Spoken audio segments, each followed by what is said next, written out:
디지털 금이라고 할 수 있는 비트코인은요, 경기 침체기가 아니고요, 경기 확장기다. 현재 화폐에 대한 반대 수요로서 디지털 금의 형상을 보이니까요. 고유한 특성을 감안해 놓고 봤을 때 올해 미국 경제가 잘 나가고 있다라는 거, 경기 확장기에 들어갔다라는 거, 반감기가 지났다라는 거, ETF가 승인되고 3개월이 지났다라는 거, 이제 기관 자금만 확인된다면 다시 한번 비트코인에 대해서 상승 트렌드가 나타날 수 있다.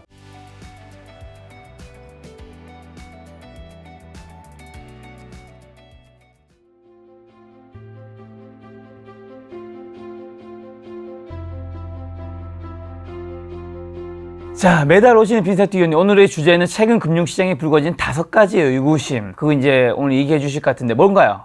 바로 결론부터 나오네요.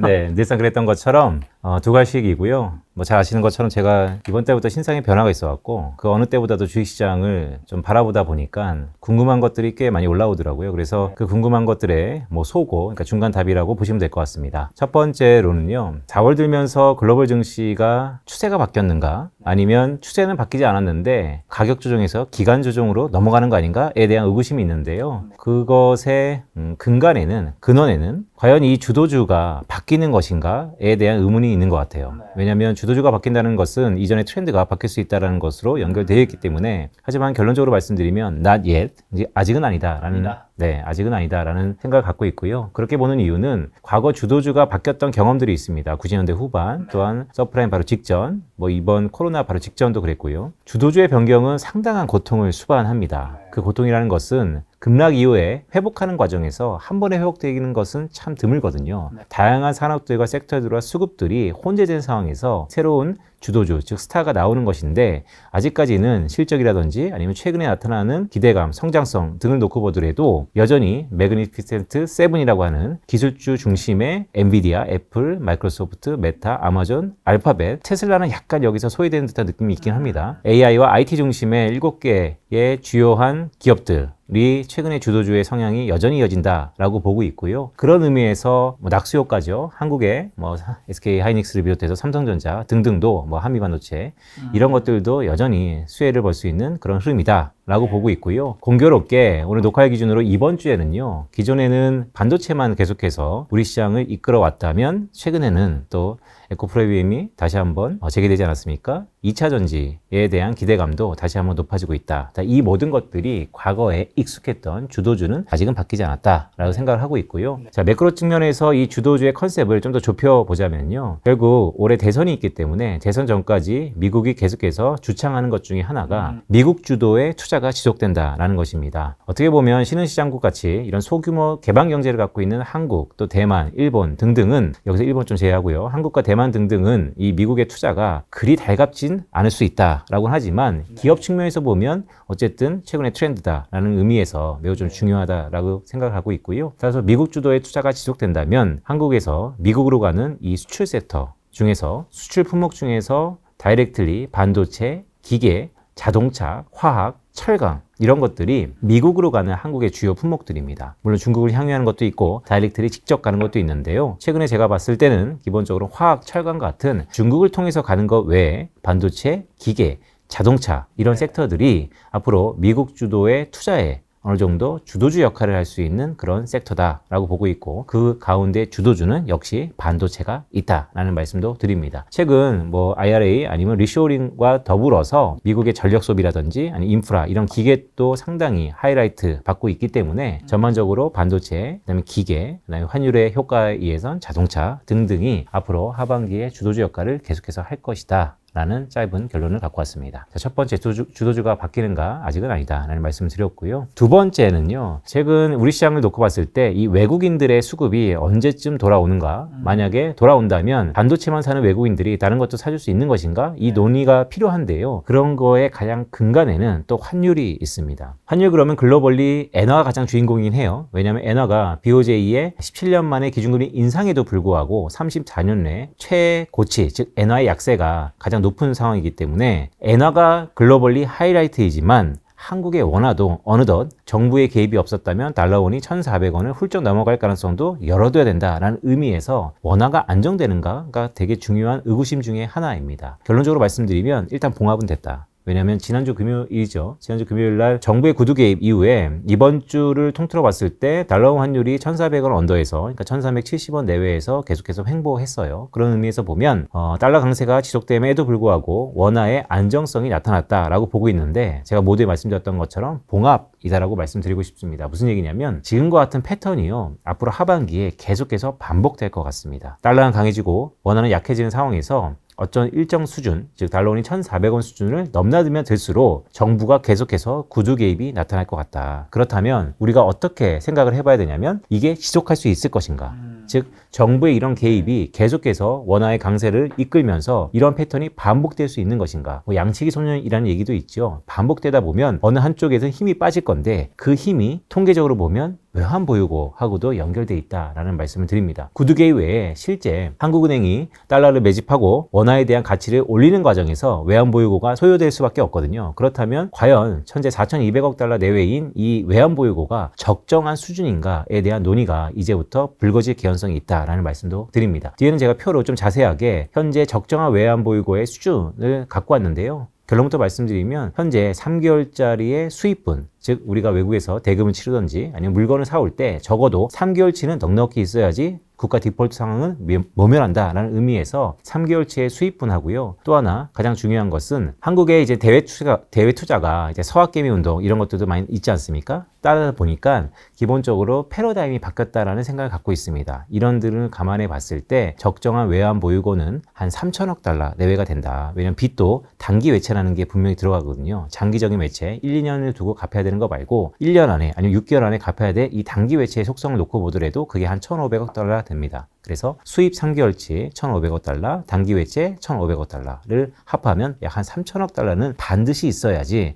우리나라에 큰 크레딧 이슈가 불거지지 않는다라는 수준인데 현재 4,200억 달러거든요. 그러면 뭐 3천억보다 많네? 라고 할 수 있겠지만 거의 목전에 올 가능성도 열어둬야 된다라는 의미에서 이 적정 외환보유고에 대한 논란이 하반기에 계속해서 지속되면 될수록 우리 원화 환율은 변동성도 커지고 약세 압력으로 노출될 수밖에 없다라는 생각을 갖고 있습니다. 저는 뭐 지난해부터 계속해서 말씀드리지만 달러의 강세 압력이 꽤 오랜 기간 지속될 가능성도 높아졌다라는 말씀을 계속해서 드리고 있습니다. 자, 세 번째인데요. 공교롭게 이제 다음 주면 뭐 녹화일 기준으로 이번 주도 있는데 FOMC가 있습니다. 네, FOMC는 사실 약간 시장 참가자들의 컨센서스가 모아져 있어요. 매파적으로 나올 것이다. 왜냐하면 최근에 시중금리, 인플레이션이 다시 한번 불거지면서 3월 달까지는 그래도 점도표도 올리고 중립금리도 상향됐지만 파월 의장의 시장과의 소통 등을 감안해 봤을 때 금융시장은 3월 FOMC를 긍정적으로 해석하는 측면이 꽤 있었어요. 하지만 이번 5월 FOMC부터는 상당히 매파적으로 소화할 가능성이 높다라는 말씀을 드리면서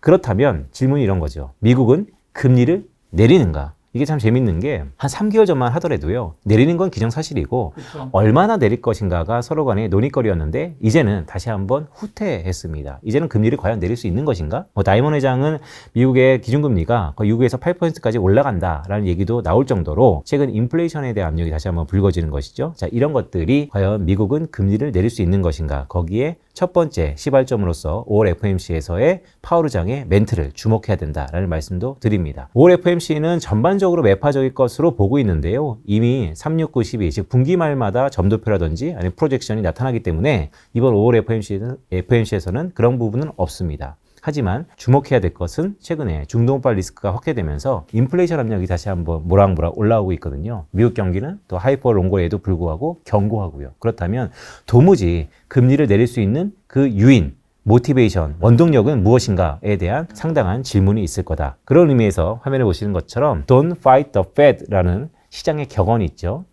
연준에 개기지 말라. 뭐 이런 얘기입니다. 네. 다시 한번 5월 FOMC 전후로 화제될 수 있는 그런 문구다라는 말씀도 드립니다. 저는 개인적으로 지난해부터 말씀드렸던 거 있습니다. 만약에 저한테 이 미국의 기준금리가 언제 내리고 얼마나 내리느냐를 전망해보라 라고 한다면 예상보다 시장의 컨센서스보다 좀 더 늦게 그 폭은 클 것이다 라는 기존 전망을 계속해서 고수하고 있고요. 다만 가정이 좀 예전하고 좀 달라지는 것 같습니다. 제가 느리게 아니면 그 폭은 크다라는 것의 근간에는 미국 경기 침체를 동반한다라는 말씀을 계속해서 드렸었는데 최근에 나온 상황을 보면 미국의 성장률 자체가 높아지고 있고 침체에 대한 그 시기 확률이 점점 지연되고 이연되고 있거든요. 따라서 만약에 이런 하이포 롱고에도 미국 경제가 견고하다면 금리 인하 시점은 더 느릴 수 있고요. 원래 6월 달에서 하반기 이후로도 넘어갈 수 있고 만약에 그 폭은 이 이후에 나타나는 경기 침체와 동반해서 다시 한번 높아질 수 있는 기존 뷰를 계속해서 갖고 간다라는 말씀도 드립니다. 네 번째입니다. 중국은 살아나는가? 결론부터 말씀드리면 1년 전이 좀 떠올라요. 1년 전에도요. 작년 2월 달이 미국의 고점이었습니다. 주가도 그렇고 경제지표도 그렇고 기대감이 정책에 대한 효과가 나타나는 건 너무나 좋은 것 같은데 왜냐하면 중국의 경기 선행지수가 반등하고 있거든요. 그러니까 정책 효과에 대한 가시화가 나타나고 있는 것이죠. 중국 그러면 생각보다 규모에 비해서 소비의 비중이 너무 작지 않은가? 하지만 제가 오늘 좀 재밌는 데이터를 갖고 왔는데 피터슨 연구소에서 미국과 동반하게 중국도 이전 지출 형태로 정부가 중국 공산당이 가계한테 돈을 줬다는 것이죠. 소비의 소득원을 제공했다는 것입니다. 따라서 이전 지출을 감안한 소비의 비중을 보면 GDP 대비 45%까지 높아졌다라는 의미에서 중국도 외순환, 쌍순환이 있었죠. 외순환과 내순환. 미중 무역 분쟁 때문에 외순환을 포기하고 내순환으로 간 것에 대해서 재평가가 이뤄질 시기가 됐다라는 말씀도 드립니다. 이전보다 새로 계산해 보니 이전 지출을 감안해서 소비를 보니 비중이 이전보다 훨씬 더 높아진 상태다. 따라서 내수가 어떻게 되느냐에 따라서 올해 중국 경제가 살아나느냐 그렇지 않느냐를 판가름할 수 있는데 IMF, OECD, 월드뱅크는 조만간 중국의 경제 성장률을 상향 조정할 거다라는 스탠스가 자리하고 있는 것 같습니다. 하지만 저는 개인적으로 여전히 부정적이다라는 말씀도 드립니다. 그렇게 보는 이유는 작년 2023년과 비슷한 패턴으로 반복될 개연성이 높다. 상반기에 정책에 대한 효과가 상당 부분 하이라이트 되다가 하반기로 갈수록 정책에 대한 기대와 효과가 소멸하면서 다시 한번 중국 경제에 대한 앞단의 기대가 너무 또 높았지 않았는가라는 생각도 개인적으로 갖고 있고요. 거기에 작년과 올해 좀 더 다른 것은 올해는 잘 아시는 것처럼 미국에 대선이 있다는 거. 대선이 가까우면 가까울수록 미국의 중국 때리기는 좀 더 확대될 개연성이 높고요. 그렇다면 중국이 이 내수 하나만 가지고 정치 효과가 사라진 이후에 중국을 재평가하다 보면 다시 한번 1년 전의 레파토리가 나타나지 않을까라는 조심스러운 전망도 갖고 있습니다. 자, 마지막으로 비트코인입니다. 4월 중순에 반감기가 끝났습니다. 반감기에 대한 기대감이 있었습니다. 마지막 반감기였기 때문에 반감기 이후에는 수요와 공급의 법칙에 의해서 당연히 공급 측면에서의 축소는 가격 상승을 동반하는 거 아닌가. 그런데요, 비트코인 이후에 오히려 반감기 이후에 비트코인이 조정받고 있어요. 물론 글로벌리 전반적으로 가격 변수들이 조정받는 것에 상관관계가 높은 측면도 분명히 있지만 그럼에도 불구하고 비트코인 자체적으로 반감기 이후에 대한 기대감을 놓고 봤을 때 약간은 기대에 못한 건 사실입니다. 자, 지금쯤 이제 평가가 있어야 되는데 저는 비트코인에 대해서는 약간 바이어스가 있습니다. 잘 아시는 것처럼 제가 몸담고 있는 회사가 비트코인을 컨트롤하기 때문인데요. 그런 의미에서 좀 감안해서 말씀드리면 제가 주목하고 있는 것은 기관 자금의 유입입니다. 기관 자금의 유입이라는 것은 아시는 것처럼 올해 1월 달에 비트코인이 ETP라는 명목으로 ETF가 수행됐죠. 한 3개월이 지났습니다. 미국에서 이 기관 자금이 어떠한 새로운 상품이 나왔을 때 그것을 포트폴리오에 담기 위해서는 기간이 필요한데요. 그 기간이 통상 3개월.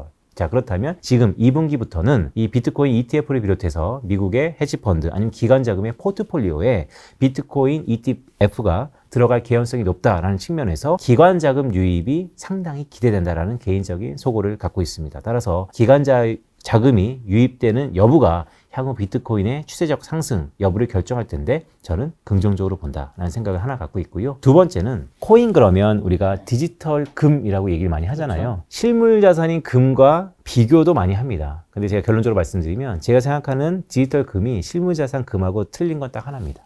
어떤 게 있냐면 경기가 다릅니다. 경기 국면에 따라서 반응하는 게 좀 다른데요. 실물 금은요. 경기 침체기에 안전자산의 특성이 배가 됩니다. 따라서 경기 침체기마다 금을 소유하다라는 니즈가 가격의 상승을 도모했고요. 근데 크립토, 즉 비트코인은 경기 확장기에 오히려 디지털 금이라는 속성이 더 확대된다는 것이죠. 경기 민감한 자산이기 때문입니다. 앞으로 미국 경제가 침체일 거냐 확장인 거냐의 기로에 쓴다면 지금은 적어도 대선까지는 미국 경기 침체가 이연되면서 경기 확장 국면이 지속된다라는 가정을 깔고 비트코인을 보자면 경기 확장금의 디지털 금이라는 속성이 배가 될 개연성이 높다라는 측면에서 국면상으로도 아니면 자금 유입상으로도 비트코인의 상승 가능성은 여전히 열려있다라고 보고 있습니다.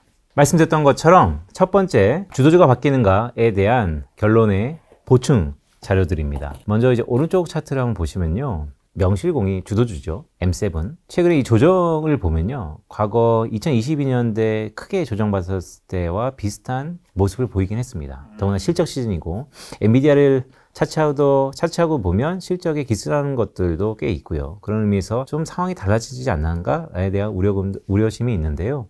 왼쪽 차트에 보시면 이 주도주의 변경은 이럴 때 나타나는 것이거든요. 즉 국내 증시뿐만 아니고 해외 증시도 동반 하락하면서 주도주가 크게 바뀌는 것입니다. 자, 그러면 지금 주도주가 바뀔 때인가라고 봤을 때 지금과 같은 조정이 한 2주 정도 지속된다면 뭔가 큰 변화가 있겠지만 아직까지는 단기적인 저는 요철 구간에 들어갔다라는 정도로 이해하고 있고요. 따라서 뭐 어떤 걸 리딩한다는 의미보다는 기존의 주도주가 바뀔 가능성은 상당히 적다라는 말씀도 다시 한번 강조드립니다. 엔비디아 왼쪽 차트, 네, 시스코 시스템즈라고 이것도 뭐 통신 장비였고 엔비디아도 뭐 IT 부품 장비 또 칩을 만드는 굵직굵직한 회사이기 때문에 비슷하게 한번 대자비로 그려왔습니다. 왼쪽 차트에 보시면 IT 버블의 주인공이었던 시스코의 주가 상승폭과 최근 AI 혁명의 주인공인 엔비디아의 흐름을 보면 여기서 의미하는 건 시스코는 그때 한번 무너진 다음에 20년이 흘렀는데 이전 고점을 메이크업 못하고 있습니다. 더구나 재밌는 것은 최근에 시스코와 엔비디아가 서로 간의 협업을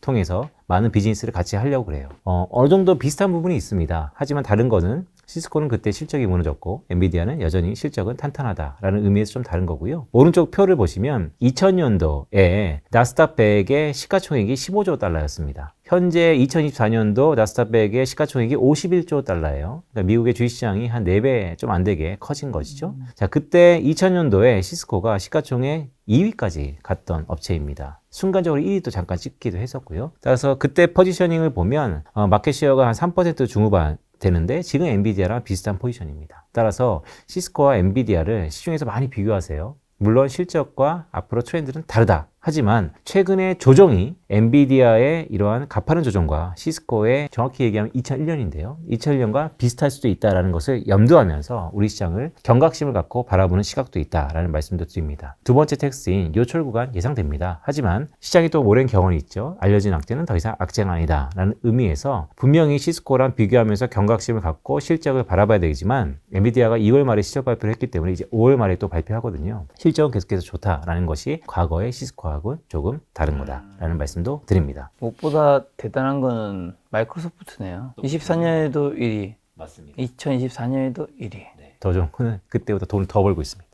현금 부자. 저런 데 취업해야 됩니다. 매크로 측면에서 트렌드입니다. 미국의 투자가 지속적으로 확대하고 있습니다. IRA라든지 아니면 리쇼링에 대한 결과물이겠죠. 자, 그러다 보니까 자연스럽게 한국 수출도 살아나고 있고 공교롭게 오늘 1분기 한국의 성적표 GDP도 상당부 서프라이즈고요. 자, 그런 의미에서 보면 대미 수출 증가 속에서 주도주를 한번 찾아보자. 오른쪽 차트는 키타에서 갖고 온 건데요. 대미 수출 그러면 제일 먼저 떠오르는 게 자동차, 완성차가 많이 나가죠. 근데 두 번째 반도체, 기계류, 그다음에 석유 제품, 철강, 화학 뭐 등등입니다. 그런데 모두에 말씀드렸던 것처럼 중국을 거쳐가는 것은 이제 미중 무역 분쟁 패권에서 약간은 비교 열위에 있을 것 같아요. 그런 의미에서 보면 철강과 화학은 아무래도 주도주가 되기는 좀 어렵지 않은가. 따라서 자동차, 반도체, 기계 이 세 가지 중에 주도주가 계속해서 지속될 가능성이 높다라는 말씀도 조심스럽게 드립니다. 환율입니다. 달러 강해요. 달러 강한데 우리 흔히 달러 인덱스 그러면 익숙하신 것은 선진 6개국 통화 대비 달러가 얼마나 강하냐. 오른쪽 차트에 보시면 이 달러 지수, 유로, 엔,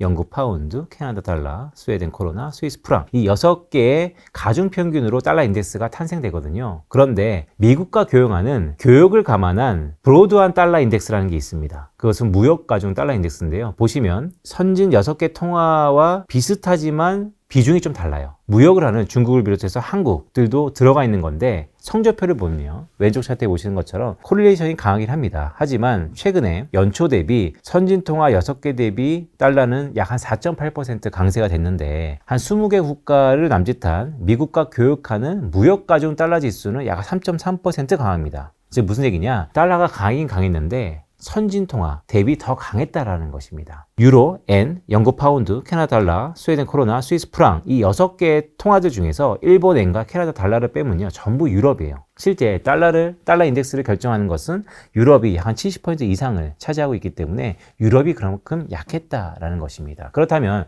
앞으로 유럽이 괜찮아질 거냐에 놓고 본다면 성장률이라든지 아니면 최근에 나타나는 현상들을 놓고 봤을 때 여전히 미국이 유럽보다 비교 우위에 있을 가능성이 높다라는 의미에서 강달러가 지속될 개연성이 높다라는 생각을 계속해서 갖고 있습니다. 자, 외환보유고 제가 적정 외환보유고 한번 말씀드렸었죠. 오른쪽 차트입니다. 여기 오려고 제가 분석을 해왔는데 IMF 그 다음에 글로벌 금융위기, 코비드 때 각각 보시면 조금 복잡하긴 한데요. 외환보유고를 각각 A라고 단위가 억 단위입니다. IMF 때 우리나라 외환보유고가 200억 달러밖에 없었다는 것이죠. 지금 얼마입니까? 한 4,200억 달러 있습니다. 자, 해외 증권 투자, 서학 개미들이 많아지니까 이제 일본 제페니케이션과 비슷하게 한국에서 미국 주식을 산다든지 아니면 미국, 유럽 주식을 산다든지 해외 주식 투자가 많아진 것이죠. IMF 때는 한 14억 달러 됐던 게 지금 6,200억 달러나 해외 투자를 많이 하고 있습니다. 자연히 달러가 밖으로 나가는 것이죠. 채무입니다. 빚은 지고 있는데요. 단기 채무, 1년 안에 갚아야 되는 단기 채무가 700억 달러 정도가 IMF였습니다. 당연히 규모가 커지니까 단기 채무도 커졌는데 중요한 건 비중이죠. 뒤에도 말씀드리겠지만 비중이 과거 위기 때와 지금이 어느 정도 같냐 다르냐를 한번 비교해 볼 필요가 있다. 맨 마지막에 수입은 우리가 국가 간의 무역을 할 때 당연히 대금을 치러야 되는 거니까 IMF 때는 한 370억 달러였는데 현재는 규모 사이즈 커졌으니까요. 한 1,500억 달러 됩니다. 자, 이런 외환보유고, 해외증권 투자, 단기 채무, 수입, 우리나라에 들어오는 달러의 유입과 유출인데요. 그것을 비중을 나눠보면 그 외환의 건전성이라든지 적정한 외환보유고를 산출할 수 있습니다. 이건 제가 계산한 건 아니고 IMF에서 이런 툴로서 계산해라라고 로직을 준 겁니다. 거기에 제가 현재 데이터를 갖고 와서 대입을 해본 거고요. 외환보유고 대비 해외 증권 투자, 즉 갖고 있는 달러 대비 얼마나 밖으로 포트폴리오 투자의 성격으로 나갔냐를 봤을 때 IMF 때는 한 6.6%인데요. 현재 150%입니다. 이창현 총재, 한국은행 총재가 이런 얘기 했죠. 이제는 패러다임이 바뀌었다. 나가는 유출에 대해서 조금은 무감각해야 된다라는 의미가 바로 이 데이터를 통해서 나온 겁니다. 이제는 해외 투자를 더 많이 하는 시기라는 것이고 가까운 일본에서 이미 20, 30년 동안 벌어진 일이었습니다. 근데 저 개인적으로는 약간 달러 측면에서만 경각심을 갖고 싶은 건 뭐냐면요.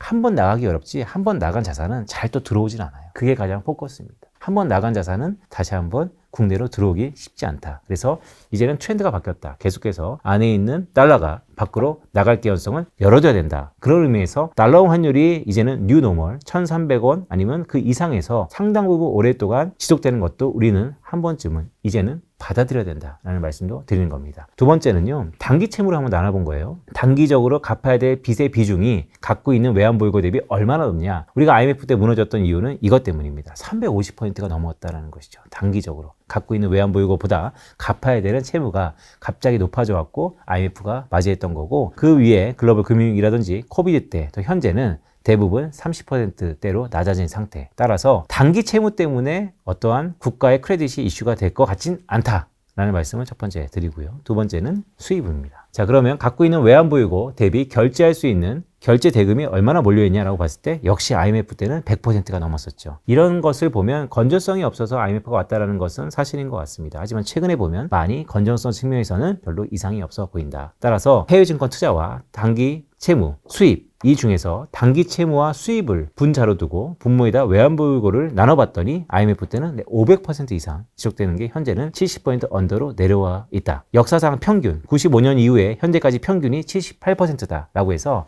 결론, 지금 외환보유고의 수준은 적정 외환보유고를 훨씬 더 웃돌고 갖고 있다. 하지만 경각심을 보이고 싶은 건 뭐냐면 해외 증권 투자가 이제 트렌드로 시작됐다. 한번 나간 달러는 좀처럼 쉽게 들어오지 않는다라는 의미에서 적정 외환보유고 수준은 이미 충족하고 있고 안정성을 갖고 있는 듯 하지만 계속해서 나가는 이 쏠림 현상을 감안해 봤을 때 달러원이 1,300억 이상의 수준에서 상당 부분 지속될 가능성이 있다라는 말씀을 계속해서 드립니다. 미국은 과연 금리를 내릴 수 있는가에 대한 해답입니다. 왼쪽 차트에 보시면요. CT그룹에서 인플레이션 서프라이즈 인덱스라는 게 있어요. 제가 주석에도 달아놨는데 실제 인플레이션 나오는 데이터와 시장의 컨센서스와의 차이입니다. 이게 높아지면 높아질수록 예상보다 더 높은 물가 수준이 나왔다라는 것으로 의미할 수 있는데요. 최근에 보시면 올해 들어서 CT 인플레이션 서프라이즈 인덱스가 고개를 들고 있습니다. 그만큼 시장이 예상한 것보다 인플레이션 수치가 더 높다라는 것이죠. 그게 미국의 금리를 올리고 그게 전반적으로 자산 가격을 다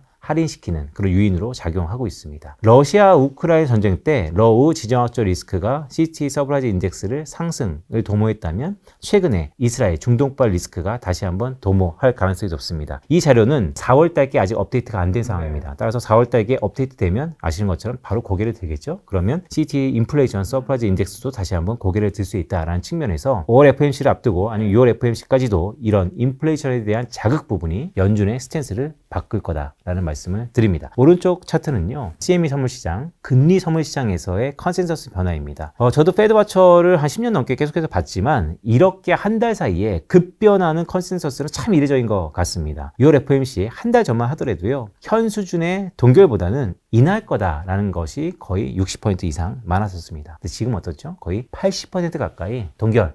이라는 게 5월달 아닙니다. 6월달 FOMC에서의 컨센서스고요. 9월달은 언냐라고 보면 한 달 전만 하더라도 2번 아니면 3번 이나도 컨센서스의 상당 부분 잡혀 있었는데 지금은 어느 순간 30% 넘게 현 수준이 동결됐다라고 계속해서 커지고 있습니다. 제가 다음 달도 와도 똑같이 업데이트를 해드릴 텐데 이게 34%라는 숫자를 한번 기억해 주시면 좋을 것 같습니다. 얼마나 이게 높아지는지가 초미의 관심사다. 만약에 이게 높아진다면요, 9월 달에도 자칫하면 금리 인하는 없다라는 완전히 초매파적인 현상으로도 나타날 수 있는 분수령이기 때문에 이번 FOMC에는 이 이후에 이 컨센서스가 어떻게 바뀌는지도 또 하나의 관전 포인트다라는 말씀도 드립니다. 중립금리입니다. 저는 중립금리가 매우 중요해 보입니다. 실제 3월달 FOMC 하기 전에 김작가TV에서 중립금리 상승이 논의될 가능성이 높다라고 했고 실제 중립금리가 상향됐습니다. 그런데 아직까지 금융시장에서 큰 일이 벌어지고 있지는 않죠. 하지만 계속해서 금리가 높아지는 상황에서 우리는 더 이상 저금리에 대한 기대감을 완전히 버려야 된다라는 생각도 조심스럽게 갖고 있고요. 자, 이런 부분들은 6월 FOMC 아니면 올해 잭슨홀에서 좀 더 심도 있게 논의가 될 겁니다. 하지만 이전과 다른 건요, 실질금리가 플러스로 전환된 상황에서 성장률이 나타나고 있다라는 초유의 사태라는 것입니다. 금리가 높으면 비용이 높기 때문에 어떻게 성장이 나올 수 있지라는 과거의 경제학적 논리 근거가 이번엔 깨지고 있다. 그런데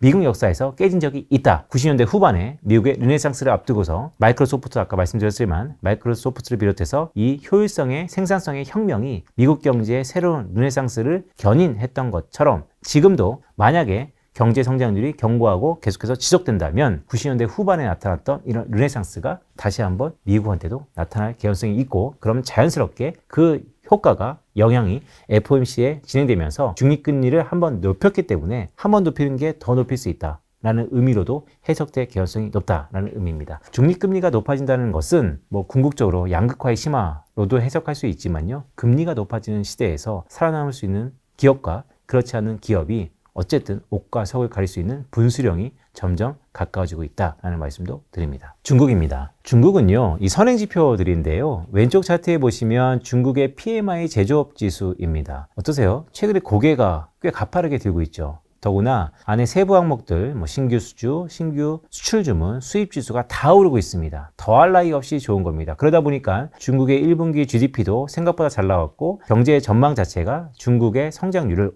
올해 상향 조정하고 있습니다. 그런데요, 계속해서 여기 2023년 1월달 한번 보시죠. 이때랑 지금이랑 그때도 초반에 줬다가 계속해서 내려갔다라는 거. 지금도 초반에 좋은데 이거 하나 갖고 지금 너무나 섣불리 희망을 돌리기에는 아직은 좀 불안한 감이 있다라는 게 저희 기본적인 스탠스고, 그래도 너무나 가파르게 좋은 거 아니냐라는 연장선상에서 오른쪽 차트를 보시면요, 1년 전하고 달라진 게 있습니다. 드디어 중국의 투자가 살아나고 있다는 것입니다. 투자라는 건 뭡니까? 여러분들 아시는 것처럼 향후 성장성의 연속성을 담보하는 지표입니다. 따라서 이 투자가 작년에는 없었는데 올해는 지표상에서 나타나고 있다. 더구나 그 투자가 신규 건설, 이 부동산에 문제가 있었던 중국의 부동산 투자 자체도 이제는 바닥을 다지고 올라갈 개연성이 높다는 거. 가장 하이라이트 되는 것은 화면에 보시는 것처럼 이 2차 산업, 중국의 제조업적인 투자가 다시 한번 늘고 있다는 거. 그렇다면 한번 생각을 해보죠. 미중 무역 분쟁이 불거졌습니다.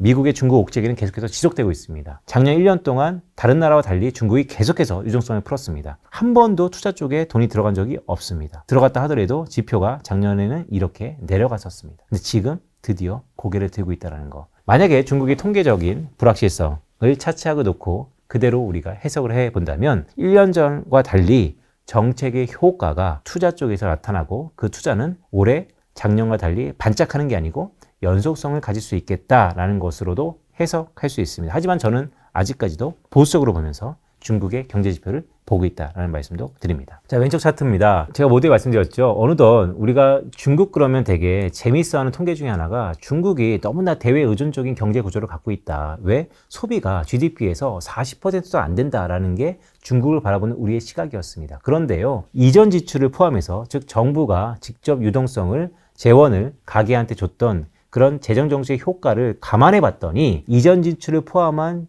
중국의 소비가 낮지 않아요. 45%까지 올라와 있다는 것. 따라서 내수 부양이 이번 중국의 성장의 연속성을 결정하는 가장 바로미터, 트리거다라는 것이고, 그런 의미에서는 중국의 내수 부양, 이관심부터 시작해서 다양한 정책들이 다시 한번 나타나고 있지 않습니까? 그런 부분들을 주목해야 되는데, 또 아쉬운 부분이 뭐냐면 오른쪽 차트입니다. 이게요, 중국의 기업들을 세 가지로 구분해 왔습니다. 첫 번째, 민간기업, 두 번째, 혼합기업, 세 번째, 국영기업입니다. 주석에 있는 것처럼 민간기업은 바이 데피니션 소유 지분이 10% 미만, 국가가 10% 언더로 소유한 기업을 민간기업이라고 하고요. 혼합기업은 50% 언더에 있는 기업, 100% 갖고 있으면 국영기업이고요. 그런데요, 재밌는 건 뭐냐면 코로나 이후에 중국의 내수기업들 중에서 국영기업이 더 많아졌어요. 민간기업과 혼합기업은 더 줄어들고 있다는 거. 자, 보이지 않는 소원이 중국 경제를 이끌고 있는가에 대해서는 여전히 반문입니다. 왜냐? 국영기업이 판치는 세상이거든요. 따라서 국영기업이 이렇게 계속해서 높아지고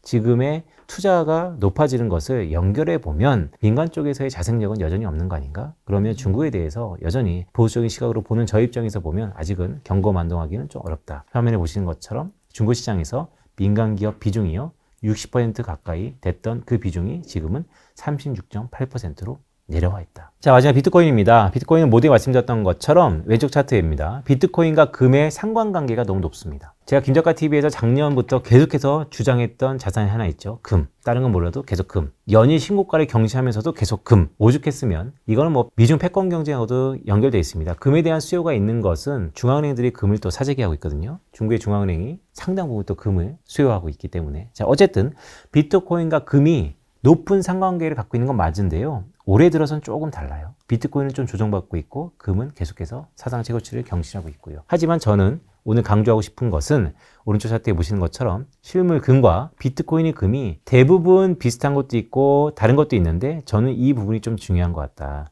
안전자산의 특성이 좀 다르다. 화면 보시는 것처럼 경기 침체기에 실물자산 금은 상당히 두각되었다. 과거 역사가 그걸 증명한다. 그런데 디지털 금이라고 할 수 있는 비트코인은요, 과거 안전자산 특성이 언제 확대되느냐? 경기 침체기가 아니고요. 경기 확장기다. 따라서 경기에 민감한 자산이라는 속성을 갖고 있다는 것이죠. 되게 아이러니컬한 자산입니다. 경기에 민감하면서도 또한 현재 화폐에 대한 반대 수요로서 디지털 금의 형상을 보이니까요. 고유한 특성을 감안해 놓고 봤을 때 올해 미국 경제가 잘 나가고 있다라는 거, 경기 확장기에 들어갔다라는 거, 반감기가 지났다라는 거, 비트코인이 승인되고 ETF가 승인되고 3개월이 지났다라는 거를 교집합해 보면 이제 기관 자금만 확인된다면 다시 한번 비트코인에 대해서 상승 트렌드가 나타날 수 있다. 비트코인이 오른다, 떨어진다를 차치하고 포트폴리오에 이런 대체 자산으로서 크립토는 한 부분, 일정 부분 소유하고 들어가는 게 좋다라는 말씀도 계속해서 드립니다. 이전까지 금이 좋다는 얘기 해주셨고 오늘은 포트폴리오 비트코인 담아내 주셨는데 둘 다 담아내는 의미인 건가요? 맞습니다. 저는 둘 다 계속해서 금은요, 이례적인 현상, 달러도 강해지면서 금도 강해지는 이 이례적인 현상이 여전히 지속될 가능성이 높다는 말씀을 드리고요. 반감기가 지났기 때문에 또한 올해 1월 달에 비트코인 ETF 승인이 3개월이 지났기 때문에 지금쯤이면 포트폴리오에 비트코인을 편입하는 것도 나쁘지 않다, 좋다라는 말씀도 드립니다. 자, 그럼 마지막 질문으로 금 비트코인 말고 이제 자산 관리 지금 이 시점에 어떻게 해야 되나요? 지금 4월 말이죠. 네, 제가 공교롭게도 주식시장을 꽤 매일매일 심도 있게 들여다보고 있는데요. 주도주가 바뀌지 않는 것은 지금은 오히려 매수할 때다라는 말씀도 드리는 것이죠. 주도주가 바뀐다면 지금은 떠나가야 될 때입니다. 하지만 주도주가 바뀌지 않는다는 것은 이런 기간 조정에서 상당히 종목들의 변동성이 높아질 거기 때문에 더 그 어느 때보다도 실적을 확인해야겠지만 지금은 요철구간이다라는 말씀도 드립니다. 지금 한마디로 그럼 AI 랠리 구간들이 조정받고 있었는데 이런 조정받을 때 사야 모아야 한다는 의미로 받아들이면 되나요? 맞습니다. 네. 혹시 한국에서는 그럼 어떤 것들을 좀 한국은요, 주도주 아까 말씀드렸던 것처럼 저는 반도체, 기계, 자동차 이 세 가지가 최근에 주도주 성향이 높은데요. 그 순서는 반도체와 기계가 주도주 역할을 할 가능성이 높다. 라는 말씀도 드립니다. 알겠습니다. 또 올해 위원님 뵐 텐데 마지막 저희 시청자분들 투자 조언 한마디 주고 가신다면요. FOMC 앞두고서요. 매파적인 FOMC를 상당 부분 반영되고 있습니다. 즉 올해와 2분기는 분수령입니다. 올해 2분기를 잘 심도 있게 익숙하게 대응해야지 연말에 좀 더 해피하게 웃을 수 있다라는 의미에서 매달 오면서 데이터를 갖고 업데이트, 업그레이드 해드릴 테니까 경거망동하지 말고 지금 시장을 주목해서 바라보자라는 말씀도 드립니다. 알겠습니다. 위원님과는 가정이다 5월에 또 뵙도록 하겠습니다. 오늘 만나면 손님 빈세트 위원님이었습니다. 지금까지 여러분 소중한 시간 함께 해주셔서 정말 감사합니다. 오늘도 김 작가였습니다. 고생 많으셨습니다. 수고하셨습니다.